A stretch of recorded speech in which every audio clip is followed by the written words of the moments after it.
Dave, we talked about your long and illustrious career in betting shops and in the betting industry.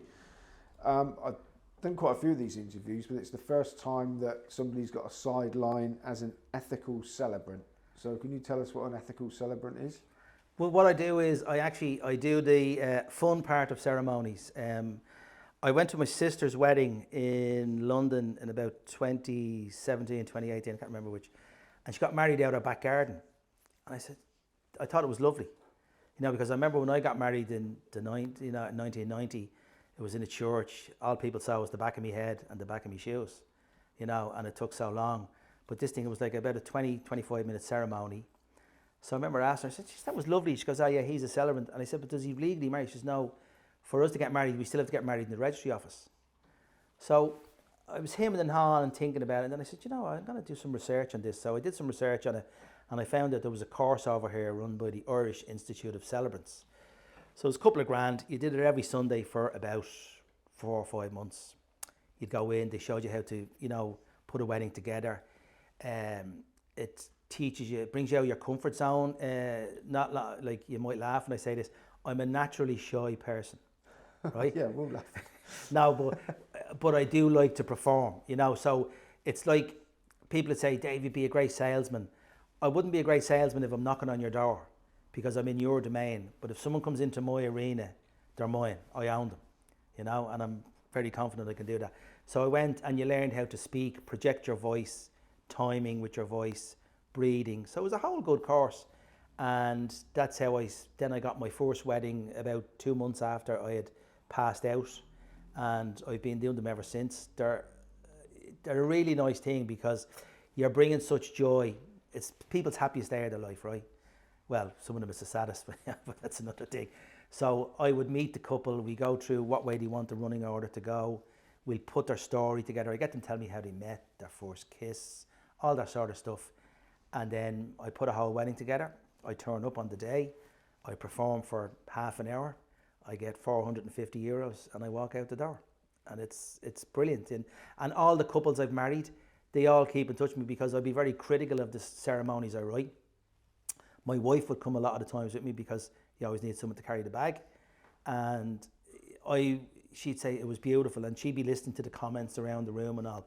And even the couples when I'm leaving, oh, thanks Dave, that was just so beautiful. Did you be crying and all? Because I throw in a few, like, I always love to use, I watched that film Hitch, it's about he's a love doctor, whatever. So when the bride walks down the aisle, I turn around and I say, as the great doctor of love, Alex Hitchens once said, life is not about the amount of breaths you take, it's the one that takes your breath away that count. And then I look at the bride and I go, Mary, you really have taken our breath away today. Now it's cheesy, and I always mention Cupid in the stories, but then that helped lead into me then when a good friend of mine, Graham Temple, who was another Paddy Power employee, he was the greyhound commentator in Mullingar. And then he gave it up for his son to take it over so he could concentrate more on his career in Paddy Power. But then when his son was leaving to go to Canada, Graham said, well, I'll take it over. And he was kind of going, well, I don't want to do it all the time, so I'll have to try and get someone. And then he said, oh, sure, Dave, you're leaving Paddy Power now. Do you want to have a go at commentating? And of course, yeah, me, anything, where I can earn a few quid and enjoy what I'm doing. So I grabbed it with both hands. And then after a few months, he said, look, Dave, I'm going to give it up. Will you take on the gig full time? So I took on the gig full time and I love it. It's it's a job that it's like working on the track, doing a wedding. Any of the jobs I do now, there's no stress. There's no, oh God, I'm going to work. So I used to always look at these people. If you love a job or have a job you love, you'll never work a day in your life. But for the last say year or so, I felt like I'm not working anymore. Right, we're going to go on to your commentating in a bit, but I want to stay on the celebrity marriage thing. Actually, you've mentioned your wife a lot. Yeah. She's been a mainstay in all this story so far. You've sort of dropped her in from the well, I mean, look, everyone has a long-suffering wife, and not she's long-suffering, but we've been together now. She's nearly 40 years. We met when I was 18, she was 18. She's a bit older than me, so she took advantage of me. But we've had her ups and downs, but she's always supported me in what I do. And you always need a sounding board. Like, there'll be times, even as an area manager, like I've got a couple of disciplinaries to do tomorrow. So you'd be kind of, you'd sit down and, you know, run through some of the stuff with her, and she'd say, yeah, just to give you that bit of context on, so you're not kind of making a balls of it.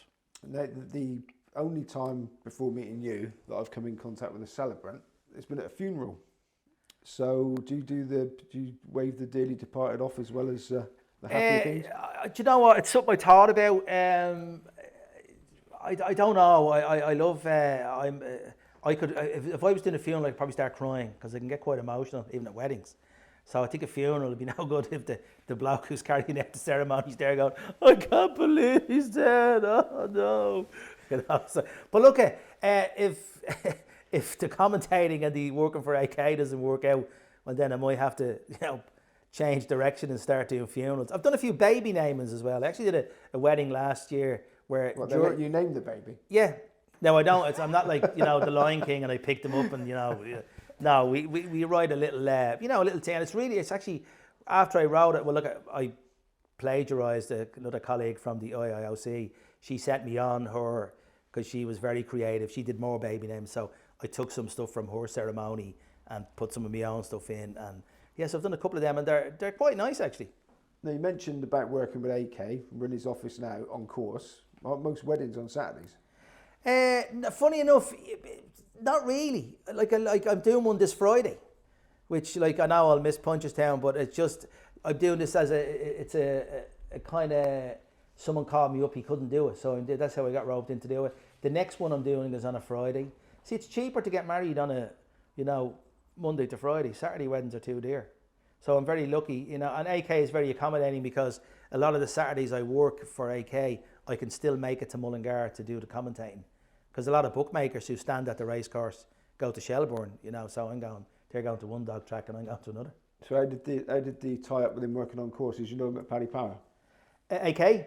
Yeah. I remember he was the senior, I think he ran the dog trading up there.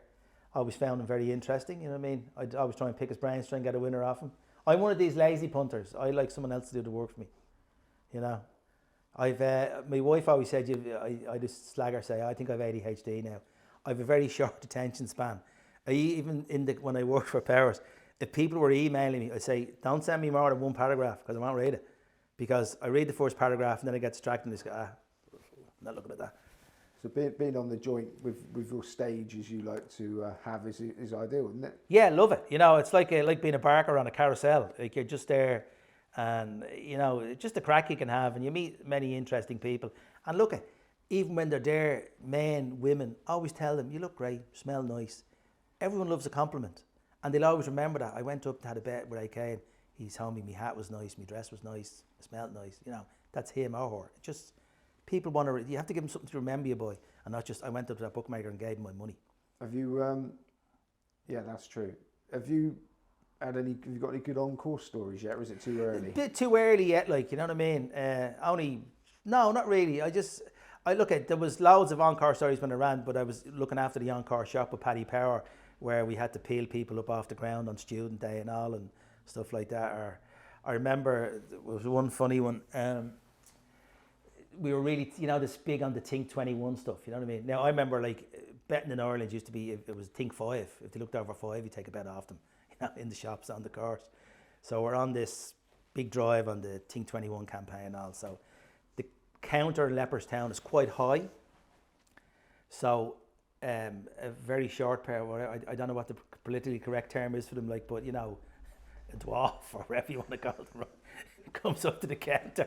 I see a hand come up and I'm just about to go, have you any ID? And Donna, one of my managers, Dave, no, because I didn't want to upset her, you know, but you'll probably have to edit that out because I don't know what you called it, but that was funny because we were all breaking a shy laughing there, you know.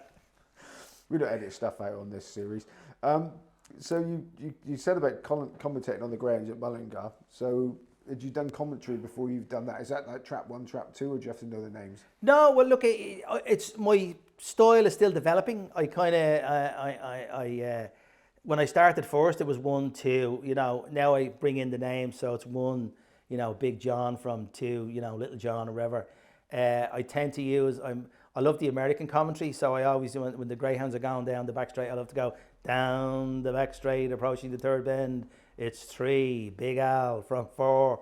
I've been caught out a few times in Mullingar because it's a long straight and a lot of results changes there. So there's a few, like, you know, the commentator course where you say, and this is home for all money. And next of all, the out just ducks up the outside and you go, oh no, there he goes again. And I'm also told that your celebrity is such that you actually open betting shops now. Well, look, at another string to my bow, as my wife says, Dave, you will prostitute yourself to anything, which I will, as long as it's legal. Yeah, so I did a gig for the Magic Sign up in Belfast a couple of weeks ago where they reopened their kind of digital hub shop. Nice shop, it's well done. So we had a bit of crack up there. I got to interview Jason Quigley, he's a boxer. And then, look, I suppose it took me about 10 minutes then when he was gone. You look at it, you're trying to get the audience going, the punters, get them going.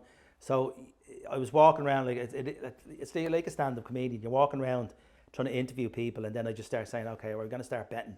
So we start punting. So I start enhancing, 2 to 5 shots. I'll say, right, we'll go 5 to 2, for a max of a score, and everyone's getting involved. And the first 2 lost, and I go, oh Jesus Christ, I'm even stopping odds-on shots here. You know what I mean?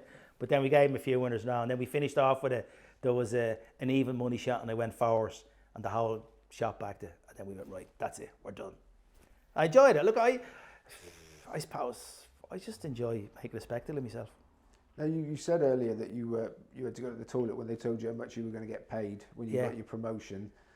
You've left all that, so you're freelance, you're doing all these bits and bobs. I mean, on leaving the security of a corporate bookmaker, how does it feel? Is it Look, it was daunting, and it still is, but I always, I probably mentioned it, my father died very young, right? So you only get one life, right? So I was getting to the stage in Powers where I was unhappy because of the way it was going. So I'm not going to be, I remember talking to an American fella years ago, and he says, look, you got to be happy in work, he says, because you spend a third of your life in work, you spend a third of your life in bed, and he said the other third of your life might be with your missus. So he says, you better enjoy work. So you have to enjoy what you're doing.